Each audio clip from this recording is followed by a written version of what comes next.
Our old buddy Dave Ruden of the Ruden Report is here. Dave, welcome and explain. Nobody knows the FCX like you do. This is supposed to be the final week for baseball and softball regular season. Will it be? Will Mother Nature let it happen? I don't know. First of all, thanks, and it's always great to be with you guys. I appreciate it. I really wish they started that game about a half hour earlier because it would have put some pieces to the puzzle together. Yesterday we thought, you already have 7 teams set for an 8-team playoff field. You figure, okay, that's pretty good. Wilton and McMahon right now are in a position where if they win out, they're in the playoffs. So right now they're going to resume that game Thursday. But they each have a game prior to that, right? Tomorrow, Wilton is at Fairfield Ludlow, and Brian McMahon hosts Bridgeport Central. Central is winless, so I'm going to assume that McMahon is going to win that game. If Wilton beats Ludlow, the resumption of that game Thursday will be for the final spot in the playoffs. Now, does Ludlow have anything to play for? Ludlow actually does, if my abacus was working right before I got here, because Ludlow could end up in a 5-team tiebreaker. If Wilton loses, they're out. If McMahon wins tomorrow and then loses to Wilton in the resumption of the game, does this all make sense? Yes. Then they could be involved in a tie with as many as 5 teams. And I fooled around a little bit, and if Ludlow wins, if it's a 5-team tie, they went 3-1 against those other 4 schools. I think Ludlow actually would get in. So they're looking at being a little bit more than a spoiler tomorrow. So McMahon, Wilton control their own destinies. Right now. And they have a game and an inning, or perhaps more than an inning to play. And Ludlow needs some help here, but needs to win. Ludlow needs to win, and then it would need a little bit of help. But Ludlow is, and again, we don't know. There are 5 teams right now. We don't know that all of them are going to win. But then, I looked at it as if all 5 teams do. So I know Norwalk was the team that they lost to. So they want to be in a tiebreaker, hopefully without Norwalk, and then they're in really good shape. So let's quickly look at the top, the teams that are in. You've got 2 teams. You've got Staples, the defending state champions, and you have Ridgefield. Ridgefield is got to be one of the hotter teams in the state right now. Was it 9 straight wins for Ridgefield's. Paul Fabri's done a terrific job this year. We knew they lost some people. They got to the FCX final and they got to the state semifinals, lost to Staples last year. And they lost a lot of people, including Colin Lowe, who with Alex Price were 1A, 1B on the pitching staff. And the pitching has been fantastic. Alex Price is one of the best pitchers in the state. Jake Arts has come on and has been a good number 2. Matt DeLuca, in his first career win, was a no-hitter, I think, against New Milford. So their pitching staff is not deep, but it's quality. And once you get to the postseason, you don't necessarily need the depth unless you get into a high-scoring game. And you look at the rest of their team, and there's nothing that makes you say, wow, but there's no weaknesses on the team. They all hit 1 through 9. They play well defensively. So Ridgefield is just a really solid team, and we all know how strong the FCX is. To win the regular season title is very difficult. To do so in the manner that Ridgefield has is just, it's a real testament to the team there and the program. Yeah, and of course they beat Darien to do it. You've got Staples that we talked about, the defending Class L state champs.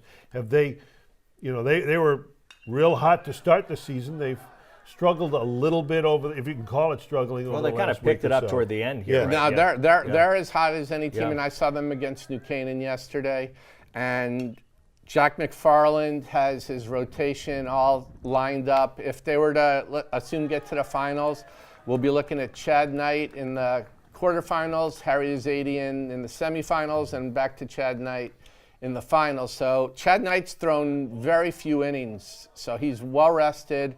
Probably the top pitcher when he's healthy and he's throwing like he normally does. I don't know if there's going to be any rustiness. I saw him throw last week, his first start, and he looked sharp. So I wouldn't count on there being any rustiness. One thing you don't have to worry about rust with Chad Knight is hitting the ball, boy. He's just crushing it. The guy is just crushing it. In fact, I think we have some video just he hit a ball out in left field where I know people hit home runs in left field out there at Westport, at Staples High School, but the guy just mashes the ball. He's just incredible. And their whole lineup does, 1 through 9. It's everybody. There's not an easy out in that lineup. So I would be very worried about Staples. The thing you have to remember, though, with baseball, and we talk, you could break down all the teams, is that baseball is not a single elimination sport. Yeah. And I was just fooling around with some of the possible pairings. And it's conceivable Trumbull, which is one of the hottest teams in the league right now as well, if things fall, they could end up being the 8th seed. It's possible McMahon could get in and could finish ahead of Trumbull because of tiebreakers. So here's Ridgefield, and they win the regular season title.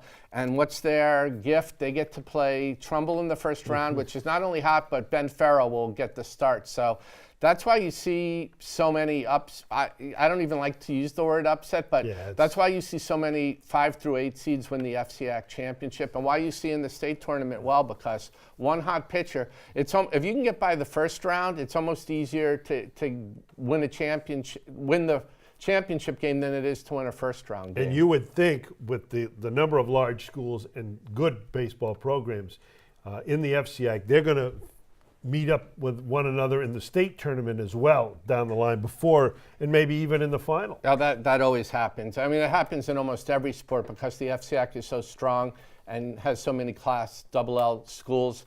You end up having one or two, and they cannibalize each other. They end up knocking each other out pretty early. I want to ask you about something real quickly because we may not have time to get into lacrosse, and we all know that Darien is the team to beat in lacrosse. In the Darien? Yeah. But have you heard of them? Yeah. We've got an interesting scenario setting up in softball, right? Because we have a couple schools that are likely closed tomorrow due to the storm.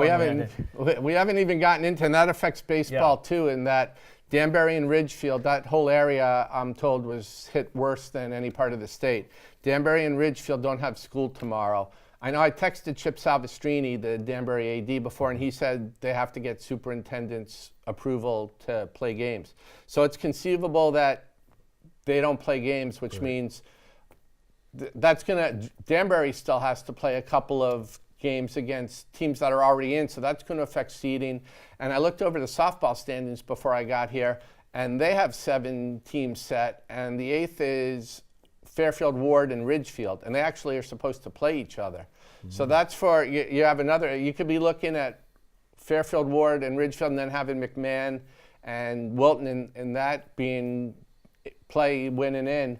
So, and if Danbury doesn't play, if Danbury's not allowed to play tomorrow, or Ridgefield's not allowed to play tomorrow, it's just going to push the schedules back. Listen, I think it's almost appropriate the way the season started with all of those postponements with the snow and the weather. That we should end it. That we should end it the same way. We have to end this because we got to move on. Dave, it's always terrific having you and your knowledge here. Thank you so much. Hope to have you in more before we get through this. Always a pleasure. Thanks for having me.